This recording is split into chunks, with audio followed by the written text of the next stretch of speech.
Normally, I don't pick up hitchhikers. By rule, I don't think it's worth the risk when, if somebody truly needs a ride, they can call an Uber or Lyft and be off in 10 minutes. However, on a quick snack run last month, I made the mistake of breaking my rule when I approached a young woman who was walking alone in the pouring rain. At first, I fully intended to drive by as I would have with any other person.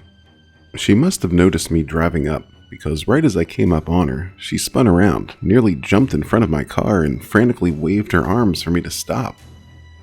As I screeched to a halt, she ran up to the driver's side window and started on a tangent about how her phone died and how she was still 6 miles away from home. Her face was obstructed by a mask, oversized hat, and dark glasses, so I couldn't glean any semblance of sincerity from her facial expressions, but I could hear the desperation in her voice. Dumb of a decision as it was, I didn't feel right letting her walk home in the rain without a phone when she was clearly begging for help. This is on top of the fact that I didn't exactly have anywhere else to be at 1 a.m. I opened the door, and almost as soon as she entered the car, she asked for me to go straight. As I drove, I tried to make conversation with the stranger, but I never could get an actual response. The only reply I'd receive was, "I'd like to go home. Please help me get home." Eventually, I just gave up entirely. After around 10 minutes of driving straight, I asked if I was supposed to be turning anywhere, but was met with silence. I turned toward the woman for a brief moment to repeat my question, but instead slammed on the brakes when I laid eyes on her. All the items covering her face had been removed to reveal a completely smooth surface. The only hint at some approximation of a face was the slight rise and fall of veiny skin where her mouth would have been, almost as if she was imitating breathing. Instinctually, I put the car into park and moved to run out, but before I could even touch the handle, a large hand clamped around my arm and held me in place. I was close to having a full-blown panic attack, but she raised a gnarled finger to non-existent lips and made a quiet shh sound. When she spoke, her voice had taken on a much more gravelly tone, and the pressure from her vice grip forced me to take every word with the utmost respect. "You will not leave," she stated. "You must drive. You no longer have a choice." When she released her grip, I didn't say a word. I didn't even want to comment on the apparent bruising on my arm for fear she'd do much worse if I complained. I simply exhaled, put the car into drive, and kept going. We must have driven for another half hour. She'd occasionally tell me to make a turn here or there. Still, after about 15 minutes, I knew we were heading toward the more rural parts of the county, an area where people were known to go missing. With every glance in her direction, I could see her featureless face was trained on me. It was as if she was observing me, not entirely sure of whether or not she could trust I'd take her wherever she wanted to go. And as soon as that trust was broken, it would very quickly be over for me. Eventually, she instructed me to pull up to a lone, run-down house just off the highway. The windows were boarded up, and I could see piles of trash strewn about the exterior. When we stopped in front of it, she told me to get out. An unconscious shake of my head prompted her to slam her giant fist on the dashboard, cracking the plastic. Without argument, I walked out into the cold night. She followed behind and pointed at the house. In silence, we walked into the decaying building and were immediately met with a groan. I shined my phone's flashlight forward and saw what appeared to be a homeless man writhing around on the ground in pain. He was foaming at the mouth and his eyes were bloodshot. I gasped and took a step back onto some glass, which alerted him to our presence. He turned to me and begged for help. He begged for me to call an ambulance or at least take a message for his kids. He began rambling about how he'd made a colossal mistake, and unfortunately he never got to finish what he was saying. The woman pounced. In the blink of an eye, she was on top of him. Her hand contorted into a claw that wrapped entirely around his face. 13 grotesquely long fingers held his head down as he struggled against her ungodly strength. He tried to fight back, but the weak man's struggles were met with even more force. The creature upon him was determined to lap up every last breath, and I swore I could hear a twisted chuckle as it watched him cling to life. The screams seemed like they went on forever, but in reality it was quick. Maybe 30 seconds had passed and he was gone. When she retracted from the body, a quick shine of my phone's light revealed a broken jaw, a twisted nose, and deep bruising around the neck. The woman faced away from me, and for a moment we both just stood there in that horrible place. I tried to find my voice. I wanted nothing more than the strength to tell her that all I wanted was to go home and pretend that night was all a nightmare. But I didn't have to. Reminiscent of the way she turned to me on that dark, rainy road, she spun around and revealed not just a large smile, but a brand new face. One that greatly resembled that of the man she had just taken from this world. Her parting words to me, in his voice, were, "Thank you very much. Never return here." With that, she simply walked further into the decaying structure. As soon as she was out of sight, I sprinted back to my car and sped all the way home. That night, I must have quadruple checked all the locks, taped the curtains down, and left a pile of makeshift weapons by my bed. Every single dream I had for the next month consisted not just of visions of her, but many more creatures like her. And honestly, despite it all, I still never wanted to tell anyone. I want nothing less than to be another random guy throwing a story in a sea of tall tales. I knew that anyone I told this to would roll their eyes and tell me that I'm being ridiculous or that I needed to be drug tested. I'd rather just avoid scrutiny entirely. But just last week, a man was found dead in his home, clearly suffocated, jaw and nose broken. No tips have led to anything significant. The police's only hint is a crappy video of some young man who was described as appearing featureless, being dropped off near the home. Funnily enough, just last night, I saw a post on one of those community apps saying that someone in the area thought they saw the murdered man walking the streets. It turned out to be just a young man who looked remarkably similar to him. After hearing that story, I think I feel a little less crazy going public with this. To the man I enabled the death of, I'm so sorry. I thought I was doing something good, and as a result, it ended in tragedy. I will never forgive myself for that. I don't know what you were going through, but you deserved so much better. And to the world at large, if you're ever in a situation where someone is trying to hitchhike with you, please keep driving.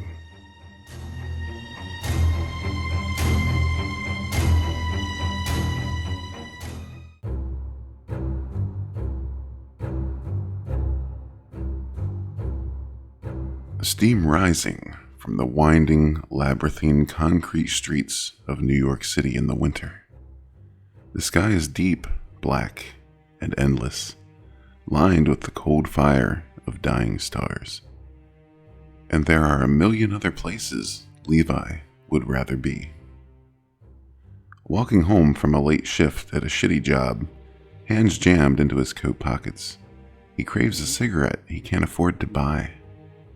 His stomach grumbles in protest from a freezer-burnt TV dinner at lunch. He hasn't eaten since then. Yeah, he was angry and miserable with his life and wished he was someone else who lived 1,000 miles away. But he was Levi Reed of New York City. He who spent years of his life in college, only to discover he was not able to find a job in the field he studied. He just resigned to working a minimum wage job with terrible hours. He wanted out. He just didn't know how to go about doing it. Levi mulled over this as he trudged through the park at night. Hobos lay on benches in freezing weather, with haunted eyes following him silently as he walked past. He did not avert his gaze. A few moments later, and further down the path, he glanced up, feeling uneasy. The street lamps up ahead would flicker for several seconds before dying out entirely. This continued, one by one, until the lamp nearest to him went out. This was accompanied by a distant thump of hooves beating against pavement. Confused, Levi came to a halt. He strained to listen, not entirely convinced the sound was real and not just a product of his own mind. The nearer the hooves beating drew, the more the rest of the world seemed to fade out and away, as if somebody was turning a dial. His own heartbeat, thudding in his ears, seemed to sync with the outside source, and then an eerie silence. Over the crest of the hill came a horse and a rider. It was a great, powerful stallion with rippling muscles and a coat of fur as white as death, eyes burning with all the cold fury of hell. Atop its back was a constantly shifting enigma, a large blur. Levi could not comprehend those morphing colors, the likes of which he had never seen. And then it spoke. "Do you wish to die?" Levi could not think clearly. His mind ran screaming in 1,000 different directions, threatening to break apart entirely. All he could manage was, "Who are you?" The rider's steed snorted, steam billowing from its flared nostrils. It pawed at the ground impatiently with one enormous hoof. The rider's ever-changing features seemed to settle somewhat into that of a broad, vaguely humanoid shape. Its eyes remained blurry, rapidly shifting, looking straight through him, to his soul. "Ask not who I am, but what." Without warning, the rider reached out and placed his hand to Levi's forehead.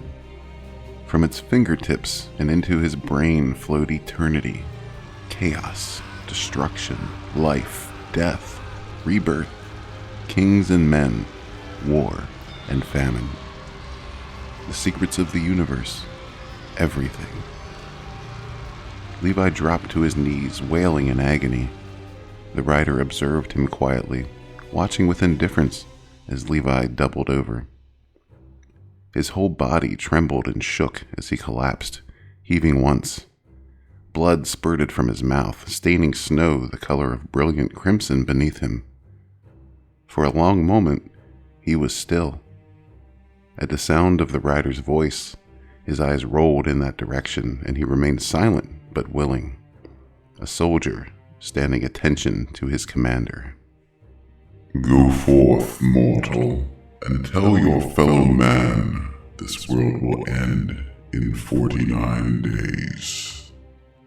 Levi's eyes rolled into his skull, replaying the terrible secrets he had seen again and again and again. Having been a witness to these horrors, he found he was no longer quite the same, no longer quite human. The rider lifted the reins to the stallion, snapping them once, those cold hellfire's eyes never leaving Levi's own.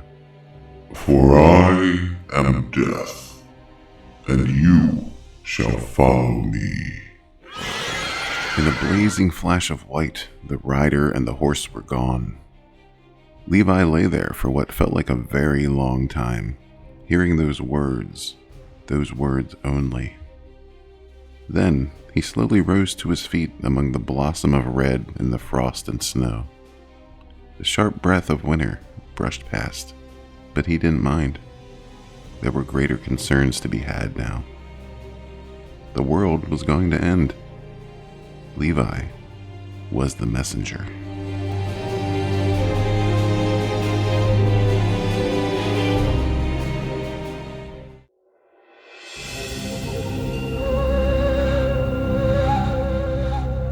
They say that madness runs in my family, but I would disagree. I would more likely say that my family, in its history, has been plagued by a series of grievously unfortunate events that took their tolls on the minds of my great-grandfather, my grandmother, and most recently, my father. It simply wasn't within our control. For example, Great-Grandpa Stephen wasn't always the sheltered recluse of a man that my mother used to tell me of.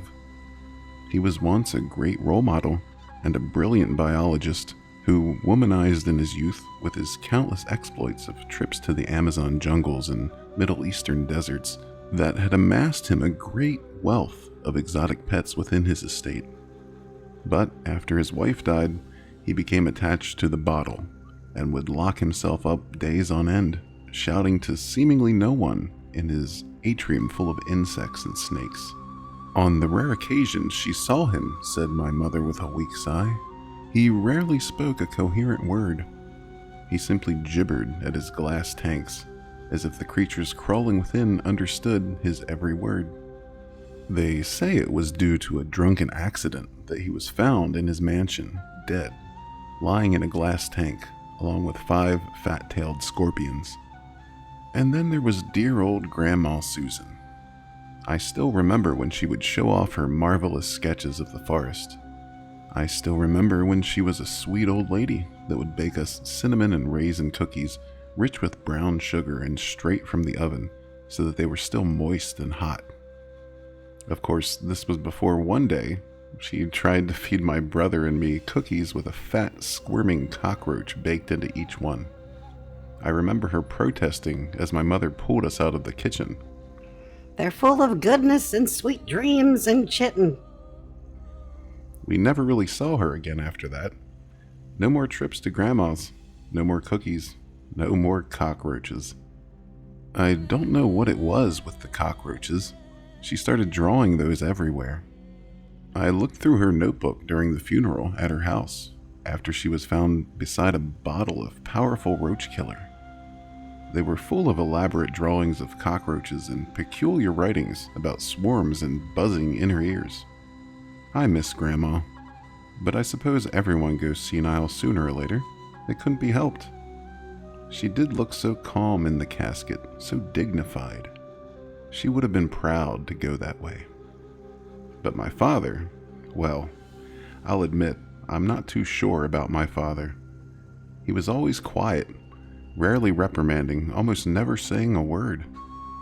I don't know why my mother married him. I don't know why they bothered having my brother and me, because they so rarely even acknowledged that we existed. I never knew quite what to think of him.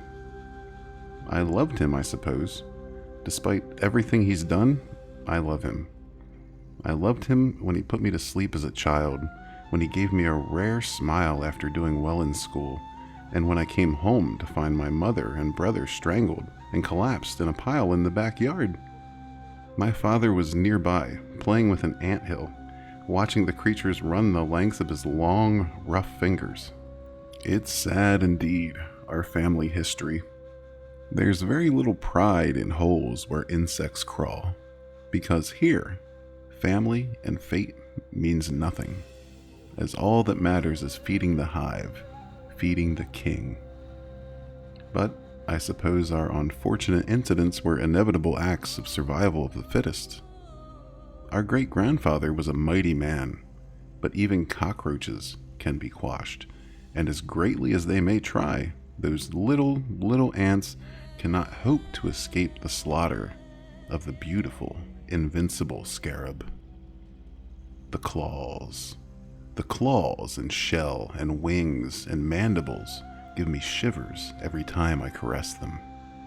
And that infinitesimal moment of tension where their carapace bends before it shatters beneath the tooth is exhilarating.